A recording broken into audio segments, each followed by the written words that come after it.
जमिनी आपल्या आणि रोजगार मात्र परप्रांतीयांना मिळतोय। आपल्या कर्जत, खालापूर आणि खोपोलीमधल्या अनेक तरुणांना रोजगारापासून वंचित राहावं लागतंय। मी आपल्या कर्जत आणि खोपोलीमधल्या अनेक तरुणांना आपल्या हक्काचा रोजगार असताना, कर्जतमध्ये रोजगार असताना, खोपोलीमध्ये रोजगार असताना आणि खालापूरमध्ये रोजगार असताना त्यांना पुण्याला जावं लागतंय, त्यांना मुंबईला जावं लागतंय, त्यांना नवी मुंबईला जावं लागतंय आणि त्यांना रेल्वेचा, बसचा आणि बाईकचा प्रवास करावा लागतोय। त्या प्रवासाच्या माध्यमातून अनेक तरुणांना त्यांना जीवाला मुकावं लागलेलं आहे। अनेक तरुणांची मी आपल्याला नावे सांगेन। या 4 वर्षामध्ये 15 ते 20 तरुण आपल्या दोन्ही तालुक्यामध्ये रोजगारासाठी गेले असताना कोणाचा ऍक्सिडेंट झालाय, कोणाचा कंपनीमध्ये ऍक्सिडेंट झालाय, त्याला कुठल्याही प्रकारची कुठलीही मदत नाही, असे अनेक प्रसंग आपल्या दोन्ही तालुक्याच्या तरुणांच्यावर आणि सुशिक्षित बेरोजगारांच्यावर येताना आपण सर्वांनी पाहिलेलं आहे। मी अनेक वेळा अनेक कंपन्यांशी बोलायचा प्रयत्न केला। मी सर्वप्रथम खालापूर तालुक्यामध्ये त्या 2 नामांकित कंपन्या आहेत, त्यामध्ये गोदरेज कंपनी असेल, त्यामध्ये टाटा स्टील कंपनी असेल, त्या कंपनीला अनेक वेळा त्यांच्याशी संपर्क साधायचा प्रयत्न केला। त्यांना आपल्या मतदारसंघाची भूमिका पटवून देण्याचा प्रयत्न केला, बाबा जेणेकरून आमच्या तरुणांना रोजगार द्या, त्यांना हक्काचा रोजगार द्या, त्यांना परमनंट स्वरूपाचा रोजगार द्या। परंतु गोदरेजमध्ये आमच्या कर्जत मधलाच एक माजुरी एक अधिकारी आहे, त्याचं नाव पाशीलकर आहे। त्या पाशीलकरकडे मी अनेक वेळा पत्रव्यवहार केला, त्यांना अनेक वेळा फोन केले, नंतर त्यांना मी माझं कधी पत्रव्यवहाराचं उत्तर दिलं नाही, माझ्या फोनला कधी त्यांनी रिस्पॉन्स दिला नाही। त्यानंतर मी आमचे तालुका अध्यक्ष संतोषजी बैलमारे आहेत, त्यांना त्याच्याकडे पाठवलं तर बाबा आम्हाला आमच्या मतदारसंघाबद्दल, आमच्या तरुणांच्या बद्दल जे आस्था आहे, ज्या तरुणांना नोकरीची आवश्यकता आहे, जे बेरोजगार आहे त्यांना नोकरीची आवश्यकता आहे, त्यांच्यासाठी आपल्याला आपल्याशी 2 मिनिटं बोलायचं आहे। परंतु त्यांनी तालुका अध्यक्षांना निरोप दिला, जेव्हा मला वेळ असेल तेव्हा मी आपल्याशी संपर्क साधेल, अशा पद्धतीने त्यांनी आम्हाला उत्तर देण्याचं काम केलं। त्यानंतर मी टाटा स्टीलला आणि गोदरेजला पत्रव्यवहार केला की बाबा आमच्या मतदारसंघामध्ये ते खरंच, मी परत सांगतो, ही पत्रकार परिषद कुठल्याही राजकीय पक्षाची नाहीये। ही पत्रकार परिषद फक्त आणि फक्त कर्जतच्या, खालापूरच्या, खोपोलीच्या आमच्या तरुण बेरोजगारांची आहे, तरुण बेरोजगारींची आहे, याच्यासाठी खऱ्या अर्थाने तरुण तरुणींची आहे, यासाठी खऱ्या अर्थाने ही पत्रकार परिषद घेतो। मी अनेक दिवस, माझ्याकडे अनेक लोक येतात, सांगत असतात, भाऊ माझ्या मुलाला नोकरी द्या। मी आमच्या तिथल्या लोकप्रतिनिधींना सांगतो का तुम्ही अशा कंपनीत जा, त्यांना भेटा, त्यांना आपल्या ह्या तरुण मित्राला नोकरी देण्याचा प्रयत्न करा। परंतु त्यांना सुद्धा ते कधीही कुठल्याही प्रकारचं नोकरीमध्ये सामावून घेतलं नाही। मी अनेक वेळा त्या पाशीलकर साहेबाला भेटण्याचा प्रयत्न केला। त्यानंतर मी त्याला आता 20 दिवसापूर्वी त्यांच्याशी पत्रव्यवहार केल्यानंतर त्यांच्याकडे 10 दिवसाची वेळ मागितली। त्याला मी शासनाचा शासन निर्णय सुद्धा त्याच्यासोबत पाठवला तर बाबा आम्हाला वेळ द्या। जो शासनाचा शासन निर्णय आहे 2008ला शासनाने, 17 नोव्हेंबर 2008ला शासनाने तो शासन निर्णय काढला होता, त्यामध्ये स्पष्टपणे म्हटलेलं आहे की या परिसरामध्ये रोजगार येतोय, त्या परिसरामधल्या 80% लोकांना त्या रोजगारामध्ये सामावून घ्यायचा आहे आणि जो उद्योगधंदा असतील त्या उद्योगधंद्यामध्ये सुद्धा 50% स्थानिकांना कामधंदे द्यायचे आहेत. ते सुद्धा त्याने आजपर्यंत दिलेले नाहीत. मी अनेक दिवस त्यांना भेटून प्रयत्न केले. त्यांनी मला सांगितलं त्यांना आमची यंत्रणा आमच्याकडे मोठी आहे. त्यांनी अनेक वेळा आपण पाहिलं असेल, मी कुठल्या पक्षाबद्दल बोलणार नाही, परंतु मागच्या काळामध्ये खऱ्या अर्थाने जी काम करणारी मंडळी होती त्यांनी जेव्हा काही आवाज उठवण्याचा प्रयत्न केला का पोलिसांचा आधार घ्यायचा आणि त्या लोकांना जेलमध्ये टाकायचं, म्हणजे ते शिंदे शिवसेनेचे असतील परंतु ते स्थानिक होते आणि ते खऱ्या अर्थाने रोजगार करत होते, परंतु ती कुठल्या पक्षाची ही पत्रकार परिषद असल्यामुळे मी तुम्हाला सांगतोय त्यांना सुद्धा त्यांनी जेलमध्ये टाकलं, त्यांचं दाब दाबण्याचा प्रयत्न केला. अशा अनेक गोष्टी तो पाचिलकर साहेब करतोय. आपण हे सर्वांनी बघितलं असेल. मधल्या काळामध्ये तिथे अनेक गोष्टी घडलेल्या आपण बघितल्या. तहसीलदाराने त्या गोदरेज कंपनीच्या बाबतीमध्ये एक काही उत्खनन केलं होतं म्हणून 27 कोटीची नोटीस काढली. ती 27 कोटीची नोटीस काही दंड न भरता तिथेच कशा पद्धतीने दाबली याचा सुद्धा आपल्याला खुलासा करायला लागणार आहे. त्या पद्धतीने त्यांच्या एंट्रीचे मेन गेट आहेत ते मेन गेट सुद्धा आपल्या तांबाडी ग्रामपंचायतीच्या गुरुचंदीची जागा त्यांनी ताब्यामध्ये घेतले. हे सुद्धा आपल्या सर्वांना माहिती आहे. ते कोणाच्या कृपा आशीर्वादाने घेतले हे सुद्धा आपल्याला शोधावं लागणार आहे. त्यानंतर MSRDCच्या त्या गावाला MSRDCचं झोन आहे आणि MSRDCच्या झोनमध्ये जो 18 मीटरचा जो रस्ता आहे तो 18 मीटरचा रस्ता सुद्धा ते कंपनीमध्ये आतमध्ये घेतला आहे.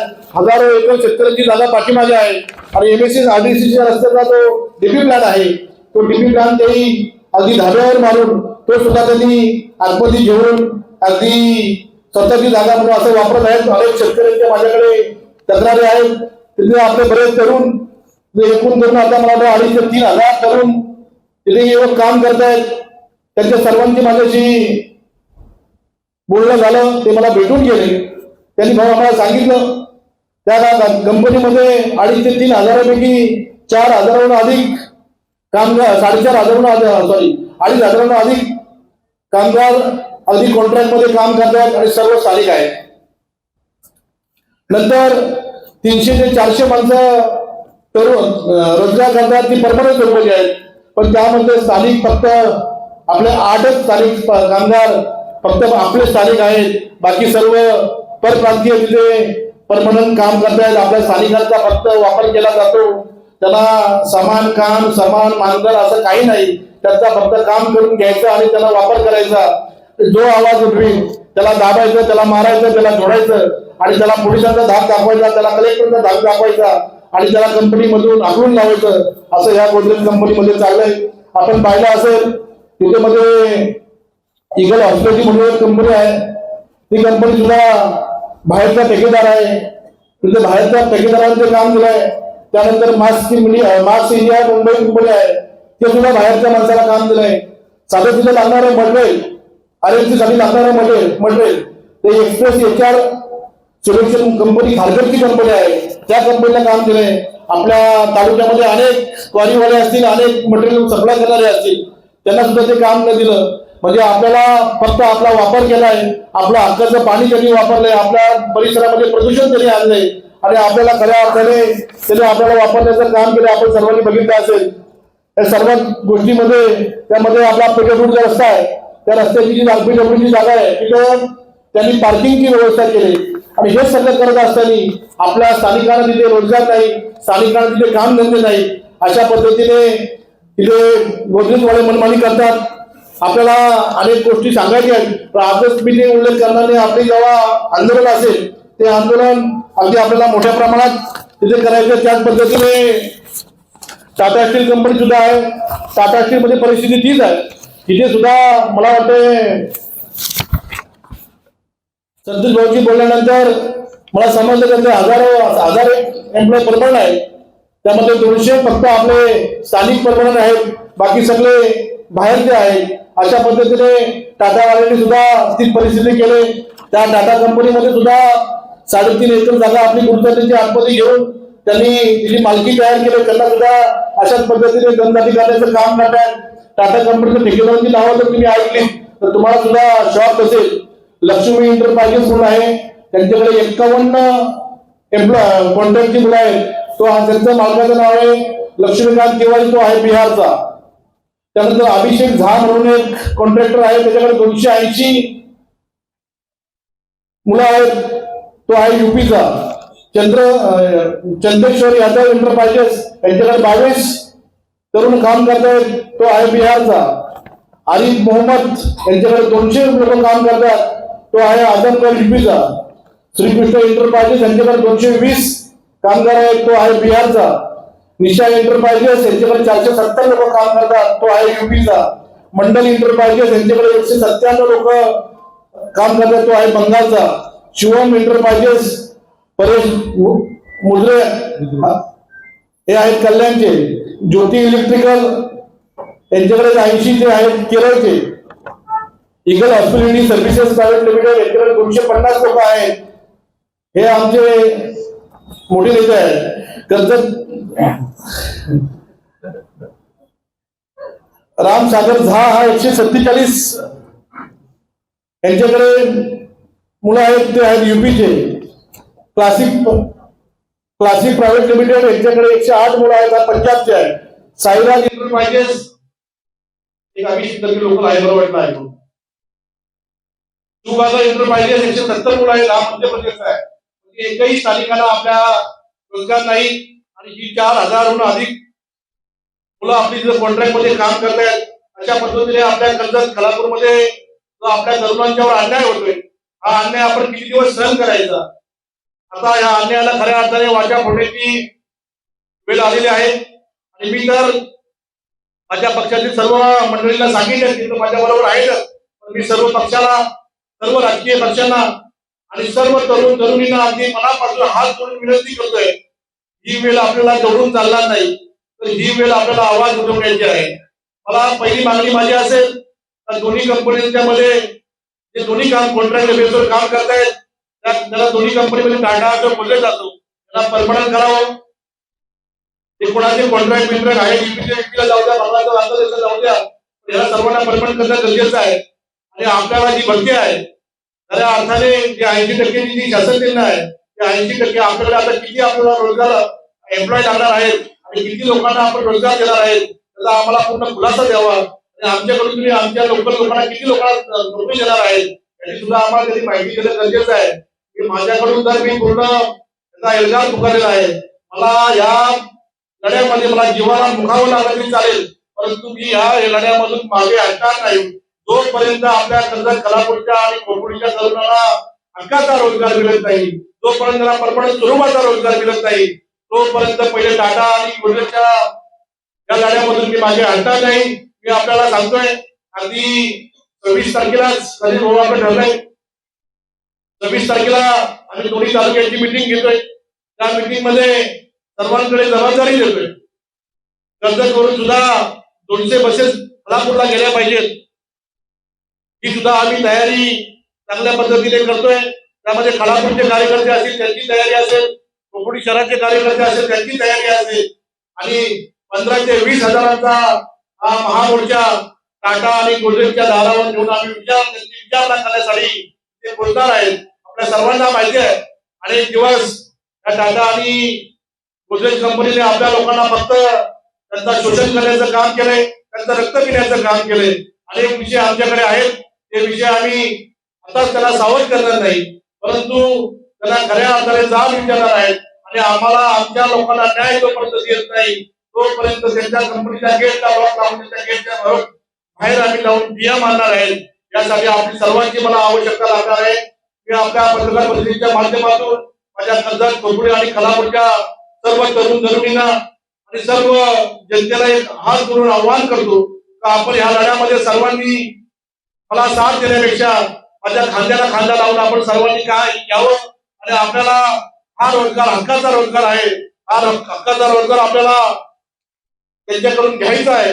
यामध्ये आपल्याला रोजगार देऊन ते काय आपल्यावर उपकार करणार नाहीत. कारण आपण जर बघितलं तर आमची भूमी आमचा घाम आणि कर्जत खालापूर खोपोली एमआयडीसी मध्ये भूमिपुत्रांना पहिलं काम ही आमची एक ब्रीदवाक्य असणार आहे. हे ब्रीदवाक्य घेऊन आम्ही खऱ्या अर्थाने कामाला लागणार आहेत. आपण सगळ्यांनीच यासाठी कर्जत खालापूरच्या माझ्या तरुण तरुणींनी सर्व पक्षातील ज्येष्ठांनी सर्व पक्षातील नेते मंडळींनी या आम्हाला साथ द्यावी अशी आपल्याला या पत्रकार परिषदेच्या माध्यमातून आपल्याला विनंती करतो.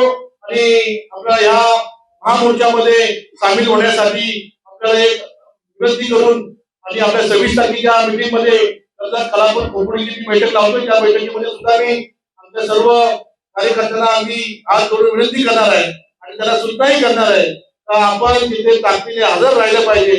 आपल्याला फक्त तुझा किंवा संतोषगड किंवा आणखी बायोडेटा आपलं काम होणार नाही. तर आपल्याला आवाज उठवला पाहिजे. आपल्या तरुण तरुणीसाठी आवाज उठवला पाहिजे. आपल्याला माहिती असेल मधल्या काळामध्ये आपला मुद्रामधला एक मुलगा जीवानिशी उगला. त्यानंतर आपली पाडा कॉलनीमधली मुलगी मुंबईला कामाला जात होती. रेल्वेमध्ये उतरलं तरी स्टेशनलाच मृत्यू झाला. अशी किती उदाहरणं तुम्हाला मी सांगेल. त्याला फक्त कारणीमध्ये गोदरेज कंपनी असेल, टाटा स्टील असेल, यानंतरही काय टाटा स्टील आणि गोदरेजवर आपलं काय काम थांबणार नाही. पुढच्या काळामध्ये कुंभिलीवर असणारी मंगलम असेल, हायटॅक असेल, युनियन असतील, अनेक कंपन्या आहेत. सोनल असेल, अनेक कंपन्या आहेत. या कंपन्या आपल्या लोकांना त्रास देत आहेत, आपल्या लोकांना रोजगार देत नाही. त्यांना खऱ्या अर्थाने जाब विचारणार आहे. जाब विचार चालणार नाही जोपर्यंत आपल्या इथे काम करणं जे आपले मुलं आहेत त्या मुलांना परमनंट करत नाहीत आणि आपल्याकडची जे बेरोजगार आहेत त्यांना हक्काचा रोजगार देत नाहीत तोपर्यंत या लढ्यामधील मी पाठिंबा देणार नाही. खऱ्या अर्थाने आपण सर्वांनी मला साथ द्यावा असा मी विश्वास व्यक्त करतो. टाइम्स डिजिटलला लाईक करा, शेअर करा, सबस्क्राईब करा आणि बेल आयकॉन दाबायला विसरू नका. Times digital.